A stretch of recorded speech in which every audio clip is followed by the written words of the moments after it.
So at the moment my cursor is at 0. If I click over here, move my cursor to the 38-second mark, let's say that that's an important piece of time for me and I need this region, this Chili Pop guitar, to start at that point in time. How do I do it? I'm using the Smart tool, so I'm going to use the grabber on the lower half of my region and simply hold down the Control key and hit grab, and that will spot the head of my region, the start of my region, to where my cursor was. So if I put my cursor here, Control grab, moves the start of my region there. That's a fairly common shortcut used in post-production, but it also has a lot of applications for music as well. If I now am doing some television work, it might be useful for me to know that this piece of audio ends at a particular point in time, or a tail sync.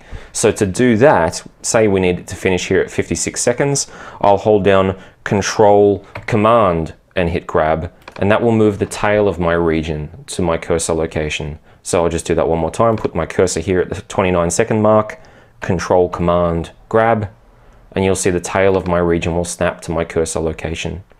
So that's two ways of moving our region, the top and the tail of our region to our cursor. The third thing which is important is then, what about if there's a transient piece of audio in the middle of my region, or a sync point in here which we need to move? So to do that, I'm just going to tab to transient to where that transient hits, and I'm going to insert a sync point by holding down Apple and hitting the comma key on my keyboard. Alternatively, if that's where it is, I can go up to my my region menu and hit identify sync point. You'll find that there as well. So once we've identified our sync point, if we want to move that sync point to my cursor location here at say 43 seconds, it's Control Shift grab will move my sync point to my cursor location. So I'll do that one more time, put my cursor at 16 seconds. To move the sync point of this region to that cursor head, it's going to be Control Shift grab, like so. So that's three. So just to recap, three different ways of moving your region precisely to your cursor. First one is just Control grab to move the head. I'll undo that. Second one will be Control Apple grab or Control Command grab to move the tail, like so. And lastly, our sync point, Control Shift grab, like that. And it moves my sync point to my cursor location.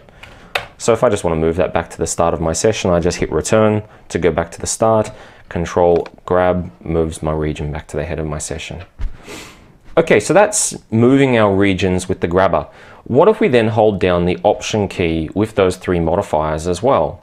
Then you'll find that we can make a copy, and rather than moving our region, we can make a copy of our region to the new location. So just like if we were holding down the Option key and dragging this with the grabber, we make a copy. We'll do the same thing but using these shortcuts. So I want a copy of this region with it starting at my cursor location, hold down the Option key, and the shortcut we've already established is Control grab. So Option Control grab, like so, makes a copy with the head synced up there.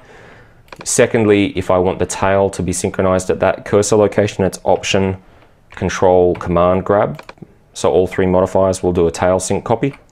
And last but not least, to copy the region with its sync point lined up here, it's going to be Option Control Shift grab. Makes a copy of it lined up like so.